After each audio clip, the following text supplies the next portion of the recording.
I started painting graffiti when I was about 14 or so, and people always ask, you know, what makes you do it? But the question to me was always really, why would you not do it?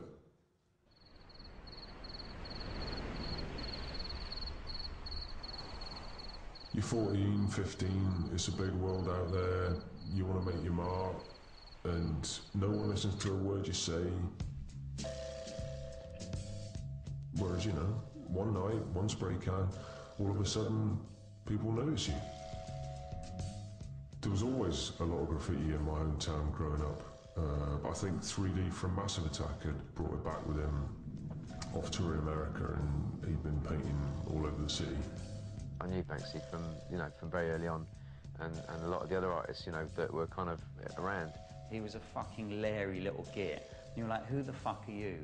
But he was obviously motivated, obviously talented, and you take notice of that. He wanted to paint in all the most absurd places, but you never have a chance of doing it. You never get away with it, and he was getting away with it.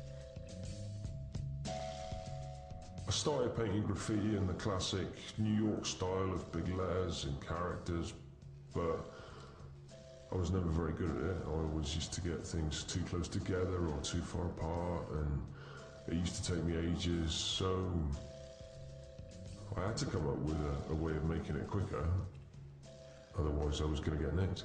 What he was doing that was significant of the change of him from being a writer to an artist was him stenciling, really. That it's probably as simple as that. I mean, they're efficient stencils. You get to put something up in very little time, and it's very hard to mess it up. Everyone was like, what the fuck is he doing? Like, what's this gay toy stencil bullshit? You know, I know people that would have beaten him up if they'd seen him. It was that extreme.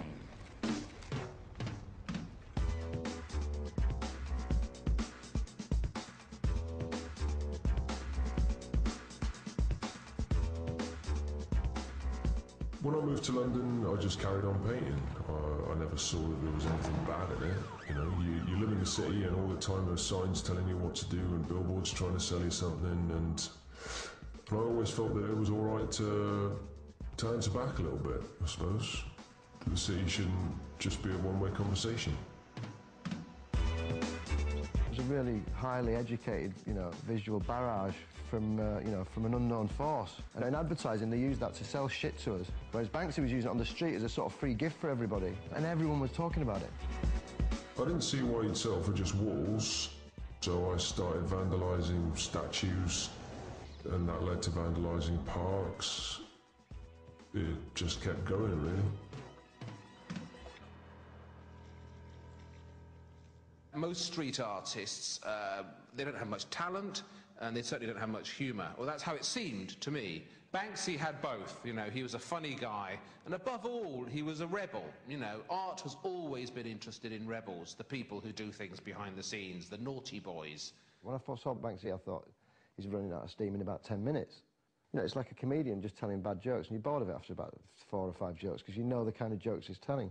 But Banksy just keeps coming up with another one, another one, another one, another one, and they're always totally inventive and new and fresh, and I think for any artist that's really rare.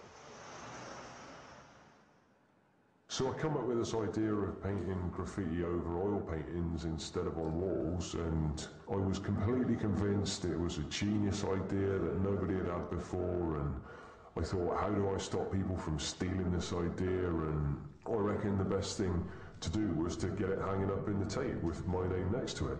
But obviously, if you were waiting for them to come to you, you'd be waiting quite a long time, so I thought I'd just go in the Tate and stick it up.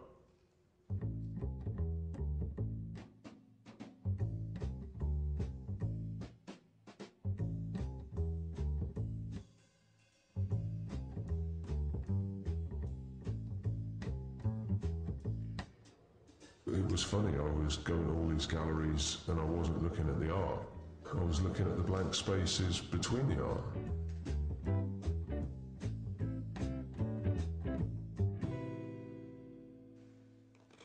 In my community, Banksy was certainly frowned upon as he started to change from traditional graffiti to art. Art was not cool. It was posh. Graffiti was ours, we did it. It was nothing to do with anyone else. And he'd left that camp, and that really upset people. I thought it was probably about time I did a gallery show, but I don't really like galleries, so I ended up renting this warehouse instead. Turf War was this tipping point show. Took over a huge warehouse space. You had live cattle painted in there, burnt out cars, you know, a little bit teetering on the bridge of anarchy the whole time it was there. And I think that's what kind of started to cement its status.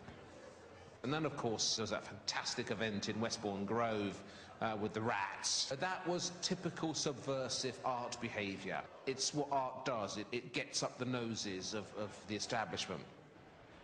To me, there's nothing at all interesting about Banksy, no.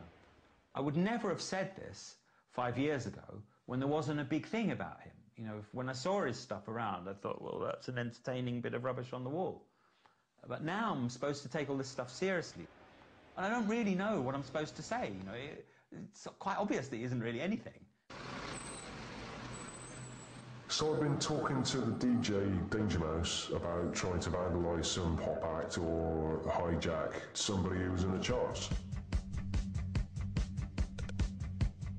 And then suddenly we found out that Paris Hilton was going to make a record, and we had like 3 weeks to turn it around before the CD was in the shops. It was an idea that was just waiting for Paris Hilton to happen. I messed around with the visuals, and then Danger Mouse sort of turned the album into this one long track where she just repeats herself over and over again. Maggie Dot, that's hot. We packaged it up, we put it in the cases, and then me and two other guys split up and went across the country reverse shoplifting. We put out 500 of them, which I think probably turned out to be a fair percentage of what she actually sold. I mean, what can they do? What? Littering, maybe, I guess. Now, is he a genius or is he a vandal? Banksy, the so-called guerrilla artist whose work raises eyebrows and temperatures in equal measure, has opened his latest exhibition in the United States. I guess I fancied going somewhere a little bit warmer. So we ended up in Los Angeles, and, you know, it's this really glamorous town that also has this dirty side to it, but above anything else, it's like the easiest place in the world to rent an oven.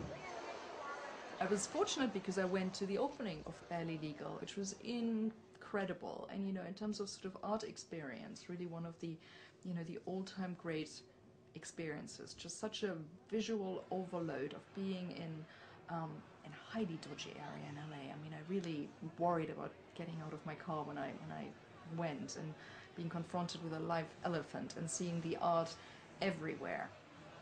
I think Banksy's work is really, really powerful. It's more than just leaving a mark on the street. It's really making a statement. It's talking about politics. It's talking about life. It's talking about the things art should be talking about. On the back of LA, these pieces just shot through the roof. You know, it was literally front page news. What a Monet would normally bring was given over to Banksy. When the paintings suddenly started going for like really big money, it definitely weirded me out, and I kind of went away to the middle of nowhere, and I stopped making any more paintings. But the whole time, the auction houses were just selling paintings that I'd done years before and sold for not much money. Or paintings that I traded for a haircut or, you know, an ounce of weed. They were going for like 50 grand. When people queue up to see a Banksy show, or they're paying hundreds of thousands of pounds at Sotheby's, I don't feel despairing or bewildered or baffled. I mean, it's a sort of social phenomenon. People suddenly get a craze. You know, there's a craze on for art at the moment. It's a combination of accessible and weird and exotic. Art or vandalism? Vandalism or art? It's a philosophical conundrum to which the only proper answer can be Who cares? It's worth a fortune. Get a jackhammer, rip it out and sell it to the highest bidder. Street art is street art when it's on the street. Like, you know, auctioning off a piece of sort of, you know, brickwork and doors is slightly obscene, you know what I mean? But there's always going to be someone who's going to go, I want that, it's mine, you know. What can you do about it? Like I said, it's part of the world we live in. Well, there's an interesting argument about when is graffiti and when is it art. And typically in Islington, with the case of Banksy, we've come to recognise that as art. So we do make an exception for Banksy in Islington, and that's one piece of what might be styled graffiti by some that we tend not to remove. I've got absolutely no idea where he's going to go next, but for years now he's constantly surprised me with where he's gone, and I have no doubts that, you know, he'll just carry on making amazing art wherever it turns up. I thought it was really funny in a lot of ways, though there was one part that was really sad to me, and that was the salami that was sliced.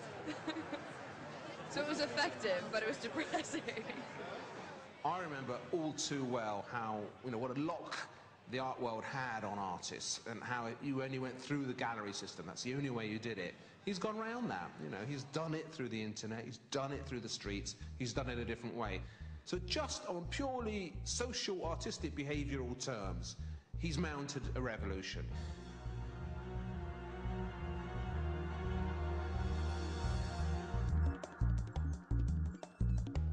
It's great, I guess, when your paintings are hanging up in a museum. But I can't help feeling it was a bit easier when all I had to compete against was a dustbin down an alley, rather than, you know, a Gainsborough or something. In a traditional, illegal graffiti world, we hadn't realised that we were all fucking artists. And slowly, you know, we all grew up and thought, fuck me, I wouldn't mind painting a canvas too. Or I wouldn't mind cutting a stencil. He just got a fucking head start on us. For any great art, you know, like Van Gogh or anything, it's like watching someone struggle. So for Banksy, there's a real struggle between a lot of complicated things, you know, like money and power and fame and success or non-success, and the fucking law, and how's he going to keep it going? Whether he will last or not, you know, I can't say that, you know, no one can. If you stuck me in a corner and stuck a gun to my head, and I would say, yes, I think he will. So the question, is it something that's ephemeral and will all be forgotten in 10 years? I mean, I've already forgotten it.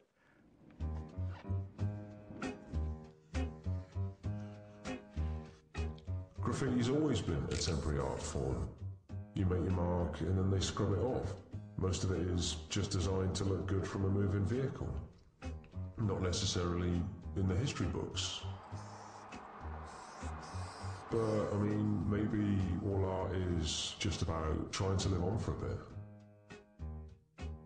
I mean, they say you die twice. One time when you stop breathing, and a second time a bit later on when somebody says your name for the last time.